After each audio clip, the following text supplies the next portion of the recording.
وجهه نظره ايه؟ مساء الخير يا ميدو. مساء الخير يا سيف. اخبارك يعمل ايه؟ الحمد لله تمام. قاعد انت على التويتر وقاعد تكتب شويه احمد جعفر شويه كابتن حسن شحات، عايش اللحظه.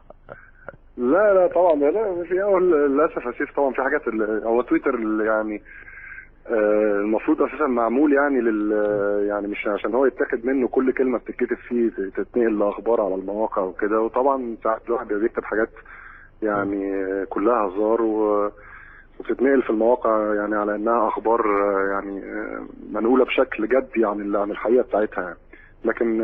لكن اغلبيه الحاجات اللي بتتكتب دي طبعا بتبقى هزار يعني. ميدو، يعني امبارح شفت طبعا لقاء الاهلي والزمالك، رايك ايه؟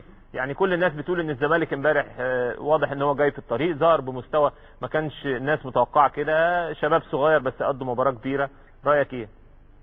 رأيي طبعا فرقة نادي الزمالك عملت ماتش كويس، وواضح ان يعني ان الراجل فيرا يعني لمساته ابتدت تبان على الفرقه. الفرقه من الناحيه الدفاعيه كانت الديفنس ماسك نفسه كويس عن الماتشات اللي فاتت، ويمكن من احسن الماتشات اللي شفتها لفتح الله في اخر سنه او اخر سنتين، عمل ماتش كبير. والديفنس كله يعني الفرقه كلها يعني الحمد لله كانت كويسه. وطبعا محمد ابراهيم لما اتحط في ناحيه الشمال دي اعتقد ان هو ده احسن مركز يقدر يأدي فيه، لان هو محتاج وقت على الكوره. ولما فتح لبره ناحيه الشمال، ودي التعليمات من فيرا اللي انا عرفته، يعني الراجل عمل ماتش كبير جدا. وان شاء الله يعني يعني نادي الزمالك دلوقتي عندهم وقت ان هم يعملوا فتره اعداد وان هم يلعبوا ماتشات وديه، وباذن الله لما الدوري يبدا يعني يكون نادي الزمالك اتجهز بشكل اكبر يعني.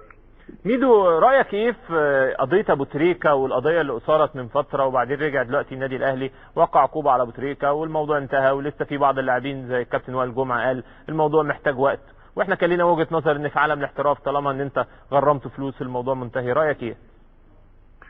لا انا رايي طبعا ان يعني النادي الاهلي دايما بيتعامل مع مشاكله باحترافيه كبيره جدا، وهم اتعاملوا في مشكله ابو تريكه باحترافيه كبيره جدا، والناس عملوا عليه يعني غرامه كبيره ووقف لمده شهرين. واعتقد ان دي حاجه كافيه، يعني مش المفروض ان لما حد يغلط ايا كان ايه حجم الغلط، ان بالذات لما يكون لعيب كبير بحجم ابو تريكه ان الناس تبقى عايز تذبحه. وهو ده للاسف ان احنا عندنا في مصر لما حد بيعمل حاجه كويسه الناس كلها بتحاول تكبره زياده عن اللزوم وتحاول تقلهه في بعض الاوقات، ولما حد بيعمل غلطه الناس بتحاول تذبحه. فطبعا ابو تريكه لعيب كبير، وابو تريكه راجل عمل للنادي الاهلي والمنتخب مصر حاجات كتيره جدا، ومش معنى ان هو غلط غلطه ايا كانت ايه حجمها ان الناس تطالب بعقوبات اكتر من كده. يعني ده اعتقد ان دي عقوبات كافيه جدا. واللي باقي بقى دلوقتي علاقته بزمايله، ان اذا كان في زمايل ليه اكيد ممكن يبقوا زعلانين من الموقف ده.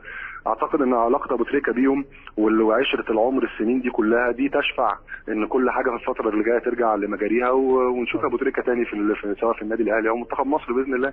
ميدو، طالما اتكلمت عن الاحترافيه بقى هاخدك لملف نادي الزمالك. انا عارف ان انت ليك فلوس في نادي الزمالك، فلوس كتير، ادوا لك 150 ميعاد ما خدتش حاجه خالص، ابتدت الناس دلوقتي ما حدش بيقعد ما حدش بيرد. ومؤخرا كان في تصريحات يعني استاذ ممدوح عباس قال ان ميدو اكيد عنده طموح ان هو يبقى في مجلس اداره نادي الزمالك، ما ينفعش يروح يشتكي او ما ينفعش حتى لو له فلوس يطلب بيها لو هو عايز يبقى موجود في مجلس اداره نادي الزمالك في يوم من الايام، رايك ايه؟ والله يا سيف انت عارف كل الداخليات اللي موجوده في مشكلتي بالنسبه للمستحقات مع نادي الزمالك. الناس كلها عارفه ان انا راجل عمري ما طلبت مستحقات ولا حاجه، لكن لما بيكون في حق نطلبه بنحاول ناخده اول حاجه بالطريقه الوديه، ويبقى لازم الناس يعني على الاقل تحترمنا.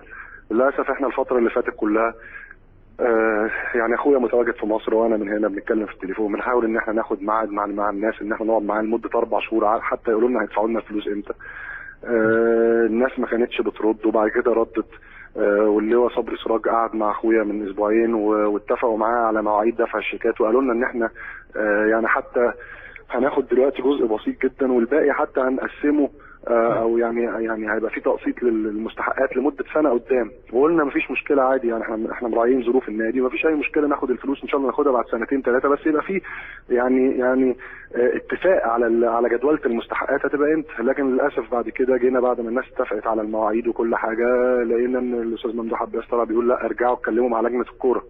فهل يا ترى شغله لجنه الكره ان هي تحل المشاكل الفنيه، او ان هي يعني يبقى يعني مسؤوليتها فنيا اكتر في سواء في شراء لاعبين او سواء في التخطيط للفريق او تبقى همزه الوصل بين الجهاز وبين مجلس الاداره، ولا شغلتها ان هي تحل مشكله اللعيبه اللي ليها مستحقات؟ فالناس يعني زي ما انت كنت عايش معايا القصه، الناس بتتوهنا يمين شمال، وللاسف احنا مش لاقيين حتى حد يحترمنا ويقعد معانا ويقول لنا الدنيا ايه. واما طبعا عن الجزء بتاع الاستاذ ممدوح عباس بيقولوا ان ميدو ما يصحش ان هو يطلب بفلوسه او كذا وكذا، ده طبعا مبدأ غلط. ما فيش في الدنيا لعيب محترف وليه مستحقات، بالذات لعيب زي ان انا راجل سبت مستحقات قبل كده كتيره جدا لنادي الزمالك، ان هو يعني يتقال له ان انت مش من حقك حتى ان انت تطلب مستحقاتك. فاحنا هنفضل ورا المستحقات لغايه ما ان شاء الله نوصل لحل وربنا يسهل. ربنا يوفقك ان شاء الله يا ميدو، وربنا يكرمك ان شاء الله باذن الله في الدوري الانجليزي.